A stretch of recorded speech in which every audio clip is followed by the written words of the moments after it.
Bem-vindo ao Parágrafo Secreto. Aqui, as histórias ganham vida em forma de áudio. Coloque seus fones, abra o coração e venha se encantar com mais um episódio de Anne de Green Gables, a obra inesquecível de Lucy Maud Montgomery. Agora, ajuste o volume, deixe a imaginação florescer e vamos juntos ouvir o capítulo.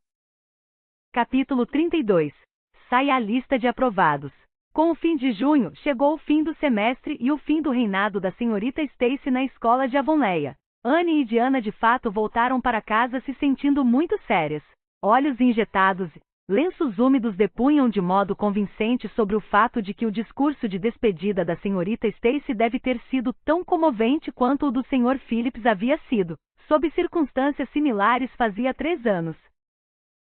Diana olhou de volta para a escola do pé da coluna de píceas e suspirou fundo. Parece mesmo que é o fim de tudo, não é? Disse ela de modo muito triste. Você não deveria se sentir tão mal assim, disse Anne, procurando em vão por um trecho seco em seu lenço. Você voltará para cá no próximo inverno, mas presumo que eu tenha deixado a querida e velha escola para sempre. Quero dizer, isso se eu tiver sorte. Não vai ser nem um pouco igual. A senhorita Stacy não vai estar aqui, nem você nem a Jane, e provavelmente nem a Ruby. Vou ter que me sentar sozinha, pois não suportaria dividir a carteira com ninguém mais depois de você. Oh, nós nos divertimos muito, não é mesmo, Anne? É terrível pensar que tudo se acabou. 2 lágrimas gordas escorreram pelo nariz de Diana. Se você parasse de chorar, eu também conseguiria parar, disse Anne, suplicante. Assim que guardo meu lenço, vejo que você está prestes a chorar de novo, e também recomeço. Como diz a senhora Lynde, se você não consegue ficar alegre, fique o mais alegre que conseguir. No fim das contas, atrevo-me a dizer que vou voltar para cá no ano que vem. Este é um dos momentos em que sei que não vou passar. Esses momentos estão se tornando assustadoramente frequentes. Ora, mas você teve um desempenho esplêndido nas provas aplicadas pela senhorita Stacy. Sim, mas aquelas provas não me deixaram nervosa. Quando penso na prova de verdade, você não pode imaginar o frio terrível que sinto na barriga. Além do mais, meu número de inscrição é 13, e a Josie diz que isso dá muito azar. Não sou supersticiosa, e sei que isso não pode fazer a menor diferença. Ainda assim, queria que meu número não fosse 13. Eu queria ir com você, falou Diana. Não acha que viveríamos momentos perfeitamente elegantes? Mas presumo que você vai ter que estudar muito à noite. Não, a senhorita Stacy nos fez prometer que sequer abriríamos um livro. Ela disse que isso apenas nos deixaria cansados e confusos, e que deveríamos fazer passeios e não pensar nas provas e dormir cedo. É um bom conselho, mas acho que vai ser difícil de seguir. Bons conselhos são mais fáceis de dar do que de seguir, eu acho. Prissy Andrews me disse que passou metade de cada noite na semana anterior à prova de seleção dela estudando como se não houvesse amanhã, e eu estava decidida a no mínimo fazer a mesma coisa que ela. Foi gentileza de sua tia Josephine me convidar para ficar em Bechevoorde enquanto eu estiver no centro da cidade. Você vai me escrever quando chegar, não é? Vou escrever terça-feira à noite contando como foi o primeiro dia, prometeu Anne. Vou ficar que nem uma alma penada assombrando os correios na quarta-feira, jurou Diana. Anne foi para o centro da cidade na segunda-feira seguinte e na quarta-feira, Diana foi assombrar os correios conforme combinado e recebeu a carta da amiga. Queridíssima Diana, aqui é noite de terça-feira, e estou escrevendo isto na biblioteca de Bechevoorde. Ontem à noite me senti terrivelmente solitária em meu quarto, e desejei muito que você estivesse aqui comigo. Não fiquei estudando porque prometi à senhorita Stacy não fazer isso, mas foi tão difícil não abrir meu livro de história quanto costumava ser não ler um conto antes de estudar as lições. Esta manhã, a senhorita Stacy veio me buscar e fomos para a academia, e buscamos Jane, Ruby e Josie no caminho. Ruby pediu-me que sentisse as mãos dela, e estavam frias como gelo. Josie disse que eu parecia não ter pregado os olhos, e que não achava que eu era forte o bastante para aguentar o rolo compressor do curso normal, nem se eu passasse na prova. Tem épocas e momentos até hoje em que não sinto que eu tenha de fato avançado em meu aprendizado como Josie P. Quando chegamos à academia, havia grupos e mais grupos de estudantes de toda a ilha. A primeira pessoa que vimos foi Maud Spurgeon sentado nos degraus murmurando consigo mesmo. Jane perguntou a ele o que diabos eles estava fazendo, e ele disse que estava repetindo várias vezes a tabuada de multiplicação para acalmar os nervos, e pediu por piedade que não fosse interrompido. pois, se parasse por um segundo, ficava com medo e esquecia tudo o que sabia, mas que a tabuada de multiplicação mantinha todos os fatos firmes em seu devido lugar na mente dele. Quando indicaram as nossas salas, a senhorita Stacy teve que nos deixar. Jane e eu nos sentamos juntas, e ela estava tão tranquila que tive inveja dela. A boa, estável e sensata Jane não precisa de nenhuma tabuada de multiplicação. Perguntei-me se minha aparência estava parecida com o modo como eu me sentia, e se as pessoas conseguiam ouvir o meu coração palpitando por toda a sala. Em seguida, um homem entrou e começou a distribuir as provas de inglês. Minhas mãos ficaram frias, e fiquei muito tonta quando peguei a prova. Foi um momento simplesmente horrível. Diana, senti-me do mesmo modo que há 4 anos, quando perguntei a Marilla se eu poderia ficar em Green Gables, e depois tudo ficou claro em minha mente, e meu coração tornou a bater. Me esqueci de dizer que ele simplesmente havia parado de bater, pois eu soube que alguma coisa eu seria capaz de fazer naquela prova. Ao meio-dia fomos para casa almoçar, e depois voltamos para a prova de história à tarde. A prova de história foi muito difícil, e fiquei terrivelmente confusa com as datas. Ainda assim, acho que me saí razoavelmente bem hoje. Mas, Diana, amanhã é o dia da prova de geometria e quando penso nela, cada partícula de determinação que tenho de não abrir o livro de geometria se esvai. Se eu achasse que a tabuada de multiplicação pudesse me ajudar, repetiria ela de agora até amanhã. Fui visitar as outras meninas no fim da tarde. No caminho, encontrei Maud Spurgeon andando a esmo e distraído pela rua. Ele disse que sabia que seria reprovado em história, e que havia nascido para ser uma decepção para os seus pais, e que voltaria para casa no trem da manhã, e que, de todo modo, seria mais fácil ser carpinteiro do que pastor. Eu animei e o convenci a ficar até o fim das provas, porque não seria justo com a senhorita Stacy se ele desistisse. Às vezes eu queria ter nascido menino, mas quando vejo Maud Spurgeon, sempre fico feliz por ser menina e não ser irmã dele. Ruby estava histérica quando cheguei na hospedaria delas. Ela acabará de descobrir um erro horrível que cometera na prova de inglês. Depois que se recuperou, saímos e comemos sorvete. Desejamos muito que você estivesse aqui conosco.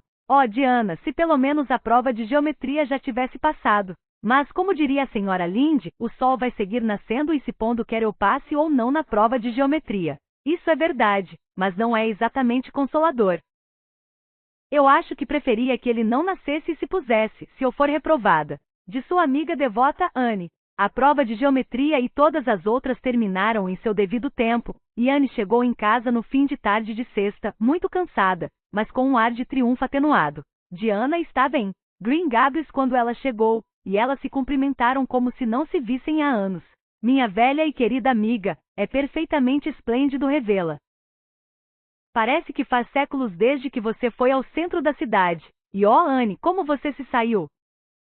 Muito bem, eu acho, em tudo, menos na geometria. Não sei se eu passei ou não, mas tenho um pressentimento ruim de que não passei. Como é bom estar de volta. Green Gables é o lugar mais querido e adorável no mundo. E como se saíram os outros? As meninas disseram que sabem que não passaram, mas acho que se saíram muito bem. Josie diz que a prova de geometria estava tão fácil que uma criança de 10 anos seria capaz de fazê-la. Maud Spurgeon ainda acha que vai ser reprovado em história, e Charlie diz que acha que não vai passar em álgebra. Mas, na verdade, não sabemos nada ainda sobre isso, e só saberemos depois que sair a lista de aprovados. E isso só vai acontecer daqui a 2 semanas. Imagine viver essas 2 semanas de suspense. Queria eu poder dormir e só acordar depois que tudo já tenha acabado. Diana sabia que seria inútil perguntar como Gilbert Blythe havia se saído, então ela simplesmente disse: você vai passar sim, não se preocupe. Eu preferia não passar se meu nome não estiver entre os primeiros da lista, disparou Anne, querendo dizer. E Diana sabia que ela queria dizer que o sucesso seria incompleto e amargo se ela tivesse uma colocação inferior à de Blythe. Com essa perspectiva em mente, Anne esforçara-se ao máximo durante as provas. E Gilbert também. Eles cruzaram um com o outro na rua uma dezena de vezes sem se cumprimentar, e a cada vez Anne erguera sua cabeça um pouquinho mais alto, e desejara com um pouco mais de sinceridade que tivesse ficado amiga de Gilbert quando ele lhe pedira isso, e jurara com um pouco mais de determinação se sair melhor do que ele nas provas. Ela sabia que toda a juventude de Avonlea estava se perguntando quem sairia na frente, ela inclusive sabia que Jimmy Glover e Ned e Ryder haviam feito uma aposta sobre isso, e que Josie P. dissera que não havia dúvidas no mundo de que Gilbert sairia na frente. E Anne sentiu que sua humilhação seria insuportável caso ela fracassasse. Mas ela tinha outro motivo mais nobre para querer se sair bem nas provas. Queria ter uma boa colocação para deixar Matthew e Marilla orgulhosos, especialmente Matthew. Matthew declarara para ela sua convicção de que ela se sairia melhor do que todos na ilha. Isso, pensava Anne, era uma esperança tola de nutrir, algo com que ela jamais sequer sonharia. Mas ela de fato esperava ardentemente passar entre os 10 primeiros colocados pelo menos, para que pudesse ver os gentis olhos castanhos de Matthew brilhar de orgulho pela conquista dela. Isso, pensava ela, seria de fato uma doce recompensa por todo o trabalho duro e dedicação paciente a equações e conjugações nada inspiradoras. Ao final das 2 semanas, Anne também passou a assombrar. Os Correios, na companhia de Jane, Ruby e Josie, abrindo os diários de Charlottetown com mãos trêmulas, e com tanto frio na barriga quanto aquele sentido na semana das provas. Charlie e Gilbert também fizeram a mesma coisa, mas Maud Spurgeon estava determinado a ficar distante disso. Não tenho coragem de ir para lá e olhar para um papel a sangue frio, contou ele para Anne. Simplesmente vou esperar que alguém subitamente apareça e me diga se passei ou não. Depois que 3 semanas já haviam se passado sem que a lista de aprovados chegasse, Anne começou a sentir que de fato não suportaria aquela tensão por muito mais tempo. Seu apetite desapareceu, e seu interesse pelos acontecimentos de Avonlea diminuiu muito.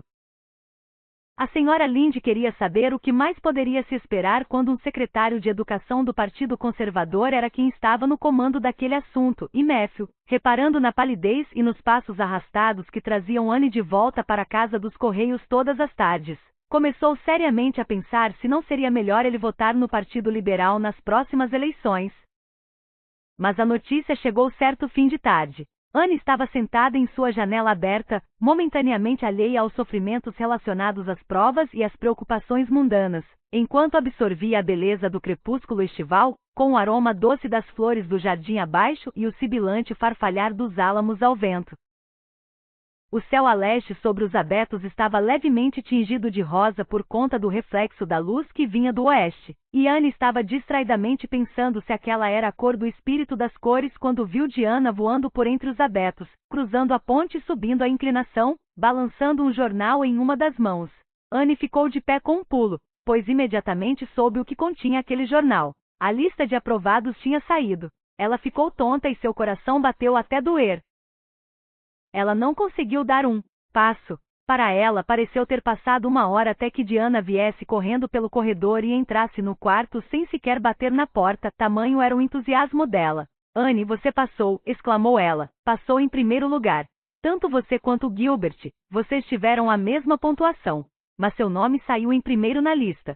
Oh, estou orgulhosa demais. Diana atirou-se junto com o jornal na cama de Anne, totalmente sem fôlego e incapaz de falar mais nada. Anne acendeu o lampião, derrubando a caixinha de metal com os fósforos e usando mais de meia dúzia deles antes que suas mãos trêmulas conseguissem acender o lampião. Em seguida pegou o jornal. Sim, ela havia passado. Lá estava o nome dela no topo de uma lista de 200 nomes. Valeu a pena viver aquele momento. Você se saiu esplendidamente bem, Anne, ofegou Diana, recobrando fôlego suficiente para se sentar e falar, pois Anne, extasiada e com olhos sonhadores, não dissera a palavra. Papai levou o jornal de Bright River para casa não faz 10 minutos. Ele foi distribuído no trem da tarde, sabe, e só vai chegar nos Correios aqui amanhã. E quando vi a lista de aprovados, vim correndo para cá feito uma louca. Todos vocês passaram, todos mesmo, até Maud Spurgeon, mas ele vai ter que refazer a prova de história como condição para entrar. Jane e Ruby se saíram muito bem, elas estão na metade superior da lista, e Charlie também. A Josie passou raspando por 3 décimos, mas você sabe que ela vai se gabar como se tivesse passado em primeiro lugar. A senhorita Stacy não vai ficar encantada? Oh, Anne, qual é a sensação de ver o seu nome assim no topo da lista de aprovados? Se fosse comigo, sei que eu ficaria louca de alegria. Já sou quase louca de todo modo, mas você está tão calma e tranquila quanto um fim de tarde de primavera. Estou simplesmente deslumbrada por dentro, disse Anne. Quero dizer centenas de coisas, mas não consigo encontrar as palavras para dizê-las. Jamais sequer sonhei com isso, quero dizer, sim, sonhei sim, só uma vez. Permiti-me esse pensamento uma vez. E se eu passar em primeiro lugar? E fiz isso tremendo, sabe? Pois parecia muita vaidade e presunção pensar que eu poderia sair em primeiro lugar na ilha. Dê-me licença um instante, Diana. Tenho que correr para a plantação para contar para o Matthew. Depois, subimos a estrada e contamos aos outros. Elas se apressaram até a plantação de feno abaixo do celeiro, onde Matthew estava juntando tufos de feno, e por sorte, a senhora Lynde estava conversando com Marilla na cerca que separava a trilha da propriedade. Oh, Matthew, exclamou Anne, eu passei, e em primeiro lugar. Em um dos primeiros lugares. Não sou vaidosa, mas me sinto agradecida. Bem, eu sempre disse que isso aconteceria, falou Matthew, olhando fixamente com prazer para a lista de aprovados. Eu sabia que você ia passar na frente deles com facilidade. Devo admitir que você se saiu muito bem, Anne, disse Marilla, tentando esconder o extremo orgulho que sentia por Anne dos olhos críticos da senhora Raquel. Mas aquela boa alma disse de modo efusivo. Ela se saiu bem, e não sou eu quem vai deixar de dizer isso. O fato é que você faz jus aos amigos que tem, Anne, e estamos todos muito orgulhosos de você. Naquela noite, Anne, que terminou a deliciosa noite com uma conversa séria e breve com a senhora Allan na casa paroquial, ajoelhou-se docemente em frente à sua janela aberta em um grande clarão de luar e murmurou uma oração em agradecimento e avidez que veio do fundo de seu coração. A oração continha gratidão pelo passado e desejos reverentes para o futuro, e quando Anne dormiu com a cabeça em seu travesseiro branco, seus sonhos foram tão agradáveis, brilhantes e bonitos quanto a donzelice poderia desejar. Chegamos ao fim de mais um capítulo. Curta o vídeo e siga o canal para continuar essa história conosco. Se quiser apoiar o canal, a chave Pix está disponível na tela. Nos vemos no próximo capítulo.